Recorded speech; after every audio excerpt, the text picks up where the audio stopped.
nairudisha kwa moyo mzito sana. Nawapenda sana nyewe Watanzania wote, ila inaniwia vigumu kupeperusha bendera na kutangaza Tanzania kama sio nchi ya amani na utu.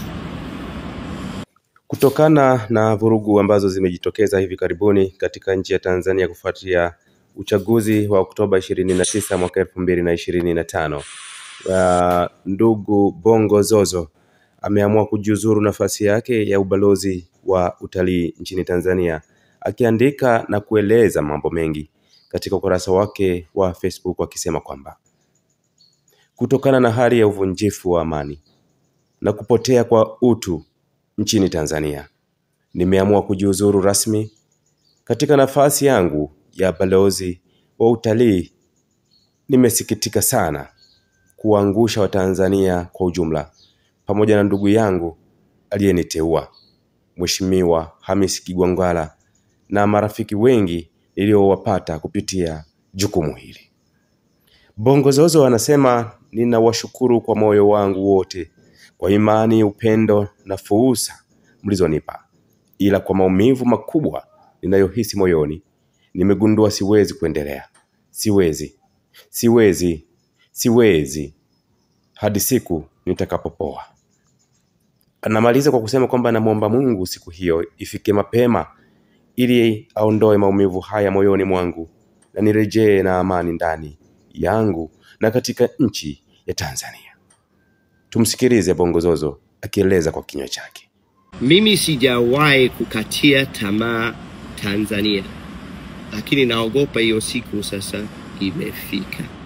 Nimeumia na nimeumia tena, hasa wale watoto waliopoteza maisha yao. Unajua, kabla ya kuanzisha Bongo Zozo, mimi nilikuwa kocha wa mpira wa watoto Iringa na Moshi. Hawa ni watoto wangu. Kwa miaka 27 nilizoishi nchini Tanzania, sijawahi kuona uvunjifu wa amani na ukosefu wa utu kiasi hicho. Yani ukiangalia video zinazosambaa mitandaoni, yani unasema hii sio Tanzania tunaojua sisi. Kama Somalia. Najitahidi kuongea kwa heshima, lakini siwezi kuridhika nikiona risasi zinatumika kwa raia.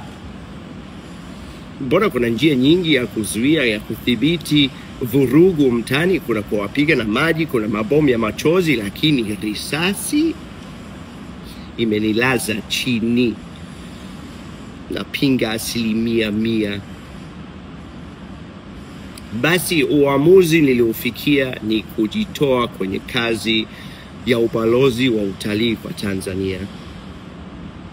Kazi yenyewe nilipokea kwa moyo mkunjufu, nairudisha kwa moyo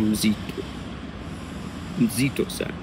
Nawapenda sana nyewe Watanzania wote, ila inaniwia vigumu kupeperusha bendera na kutangaza Tanzania kama sio nchi ya amani na utu.